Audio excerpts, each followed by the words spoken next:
This is the home screen of your Newline panel. We're going to start in the top left-hand corner. If you click on the word Newline, that's going to open up some display and theme options for you. We're going to go ahead and click on the word theme. And then you'll see here that you have 7 different themes available for you. So you can choose the one that you like. I like this neon one, so I'm going to go ahead and click on neon. Once you have selected the theme that you like, and I'll know that it's selected because it's in blue, the little check mark there, I'm going to go ahead and click that back arrow just in that upper left-hand corner. Then I can also customize my wallpaper. I am not going to choose a wallpaper at this time because I'm just going to use what's in the theme, but you can select wallpaper here if you'd like. So again, I'm going to use that back arrow in that upper left-hand corner. You can also decide whether you want the logo to be on or off. So the logo is just the word Newline. So right here by logo, there's a little toggle. I toggle it off, the word Newline will disappear. But I'm going to go ahead and leave mine on. I like to be able to click on the word Newline and be able to get right to my display and theme options. You can also set the logo here. If I click set logo, you can keep it where it's the word Newline, or if you have an image saved in your file viewer, you can go find a different image and replace the word Newline with something else. I don't want to do that at this time, so I'm going to go ahead and use my back arrow. I got to the back arrow by clicking on my floating toolbar, which just looks like a circle on the left and the right-hand side. Once I clicked on the circle, it expanded my options there. And then I just used that back arrow to get to the screen that I was previously at. Now that I have my theme, logo, and wallpaper all set the way that I want, I'm going to go ahead and click that back arrow in the up left-hand corner again. It takes me back to where it says display and theme. Click back again. And here you can see it change the theme. The next thing we're going to look at is the time. So it's nice that the time is right here on your home page, but if you click on time, that's also going to pull up some more options for you. So once you click on time, if you're starting at the upper left-hand corner, you have an alarm. You can click on that. You can set multiple different alarms. You can have them repeat. You can adjust the sound. You can customize each alarm. So if you click the little caret underneath the alarm, once you turn it on, then it's going to ask if you want to label this. If you'd like to change the sound, you're just going to click on the little bell there and it'll let you scroll and find a different sound. Once I have all of that set, I can make sure the alarm is turned on with this little toggle all the way over to the right-hand side, or I can turn it off. Back at the top, after alarm is clock. So if you click on that, it's just going to display the date and the time for you there. You can also press on the little icon that looks like it has the earth on it at the bottom there, and that's going to show you the time in all of these places all over the world. I'm going to use that back arrow to go back to the previous screen. You also have a timer available here for you.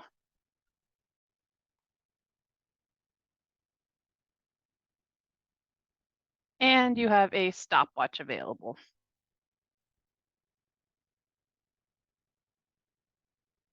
I'm finished with this. I don't see a back arrow to get out of the screen anywhere. Sometimes that happens. So I'm going to use the back arrow in my floating toolbar. So again, if it's not open, just push that circle. And then the back arrow is the very bottom icon. And that's going to take me back to where I previously was. Right underneath the time is the date. If you click on the date, it's going to bring up a calendar. You can sync the calendar if you sign in. So if you have a classroom calendar you'd like to display, just sign into your account and you can show your calendar. Okay, I'm going to go ahead and go back. If you don't sign in, it's just going to bring up a blank calendar for you. Moving down the home screen, underneath the date, you have 6 main icons on your home screen. You have your built-in PC, browser, whiteboard. Then in the bottom row, we have file viewer, apps, and screen sharing. Below that, you can also add custom icons. So if you have favorite apps or sources that you use often, You can customize this bottom row. And to do that, you just push the plus sign or the edit button all the way over on the right-hand side. That will pull up options on the right-hand side of your screen. So you can choose if you want to favorite a source, Windows, or apps. To favorite an item, all you have to do is click on it. And you'll see mine says you can only add 5 items. So I need to go remove some items so that I can add others on there. So I'm gonna go ahead and remove that spinner. Now I can add an app. So I can have up to 5 down there. And all you have to do is click on the ones you want to add or unclick them if you want to take them away from your favorites. When you're done, you can just close that window and you're back to your home screen. On the bottom of the home screen, it doesn't look like there's anything there, but there's actually a quick setting menu. It's kind of like your phone. If you scroll up, you can find things. So we're just going to take 2 fingers. We're going to scroll up from the bottom of the board here.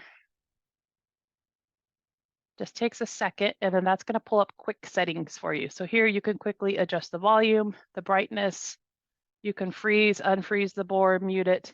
And this is where you can also find split screen mode. You can click on that and you can choose 2 applications and split your screen. So you could have a browser open and you could have your whiteboard open or Newline Cast or Broadcast. But you get to the split screen from that quick menu. Moving over to the right-hand side of the panel, this is your source preview. If you have things plugged into your panel, like a document camera, a computer, things like that, this is where it's going to show you what is plugged in and you can get a little preview. If you have the built-in PC option, you'll click on that and then it's going to show you a preview of the built-in PC. Okay. If you have anything plugged into these other ports, they will show up here as well. So you can quickly click on those and see what is plugged in. So you can see I have the built-in PC, but the rest of my ports are all grayed out. That's because there's nothing currently plugged into those. As soon as you plug something in, then they will no longer be grayed out. So you know something is plugged into that port. We're going to keep moving our way around the board. Now we're going up to the upper right-hand corner. The first option there, it looks like a little door with an arrow. If you click on that, that's just going to take you out. It's going to ask you if you want to log out and it's going to go back to that log screen. I'm going to cancel because I don't want to log out right now. The next button in the middle there, that icon looks like a gear. That's going to take us to our settings. Here you can check your network, your language inputs, date and time, storage. If you need to delete apps, you can do that from here. You can look at your display and theme options. If you click on that, you can see it looks just like it did when we pressed the word Newline on the home screen. So you can also get to that from here. You can customize the toolbar. There's also power options. So you can auto power on and off the panel. If you want to go set times to have it power on at 8 a.m. and power off at 4 p.m., you can do all that right here through the power settings. Okay. And then there's also screen eye filters, and the very bottom one, system updates. If you need updates, it will tell you about that here. It gives you all the information about your panel. We've talked about all of the things on the home screen, except for all of the floating toolbar options. So we're looking at our floating toolbar. You'll notice it's on the left-hand side and the right-hand side. It is collapsible. So if you just click on that circle, it will collapse or it will open up all of those options for you. The very top icon, little circle, looks like a PC. If I click on that, that's going to take me to my built-in PC if you have one. If you do not have a built-in PC, obviously it won't take you there. So there's my built-in PC. I'm going to go back. The second one down looks like a house. If I click on that, that's always going to bring me back to this home screen. I use that icon quite often. The third one down is your annotation pen. So it looks like a piece of paper with a pen over it. Anytime you click on that, that's going to place a screen basically over whatever you're on. And then I'm able to annotate over whatever screen I'm on using the annotation pen. Okay, so I could be in the browser, the whiteboard, wherever, and I can write. When I want to get rid of those annotations, I'm going to click that third icon down again. That will take a screenshot of my annotations and close that annotation window for me. The fourth icon down looks like a little easel. That is my whiteboard. If I click on that, that's going to open up the whiteboard for me. The circle right under the whiteboard, that's just to collapse or open up your floating tools. Below that, looks like 9 squares. That is going to open up your apps if you click on that. I'm gonna click on that. Here's all the apps that I have, so I can quickly get to my apps. Below the apps looks like a square with an arrow pointing into it. This is your source icon. I'm gonna go ahead and click on that. That shows me all of my ports. So if I have a document camera plugged in, I can quickly use this button to go directly to my document camera. Right below that is your active icon. So it looks like a square with another square behind it. I click on that, that's going to open up all of the screens or all of the applications that I have opened. So all of these are open, and I've used them. I have not closed them completely. Again, kind of like your phone. So when you get out of an application on your phone, it doesn't actually close. So if you want to go close these applications, you can come here. So my settings are open. There's a little white X in the corner. It's kind of hard to see. If I click on that, that will then close out completely for me.